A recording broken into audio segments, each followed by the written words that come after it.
కానీ అపవాది కలవరపరుస్తూ, నువ్వేదో నీ ఎఫిషియన్సీ, నీ కార్యాలు, నీ పర్ఫార్మెన్స్, నీ క్రియలు, నీ శక్తి, నీ బలము, నీ సామర్థ్యత అంటూ మనుషుణ్ణి ఎప్పుడైతే నీవు చేయలేకపోతున్నావో, నీకు కుదరనంతుందో, నువ్వు ఎప్పుడు బలహీనంగా కనబడుతున్నావు, నువ్వు చేత కాదు, నువ్వు పనికిరావు, నీకు కుదరదు.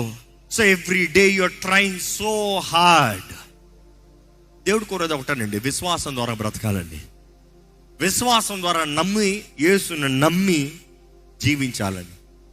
దేవుని వాక్యం చూస్తే అపవాది మోసపరుస్తూనే ఉన్నాడు. అందుకని నేను అంటున్నాడు, పౌలు, నాకు భయం కలుగుతుందయ్యా, ఆ తంత్రగాడు ఎలాగైతే అవ్వని మోసపరిచాడో అదే రీతిగా మిమ్మల్ని కూడా మోసపరిచి, ద సింప్లిసిటీ, దేవుడు అన్ని సింపుల్గా పెట్టాడు మన ముందు. ప్రతి ఒక్కరికి అర్థమవునట్లుగా, ప్రతి ఒక్కరు నమ్మునట్లుగా, ప్రతి ఒక్కరు విశ్వసించినట్లుగా దేవుడు సమస్తము మన జీవితంలో సింపుల్గా పెట్టాడు.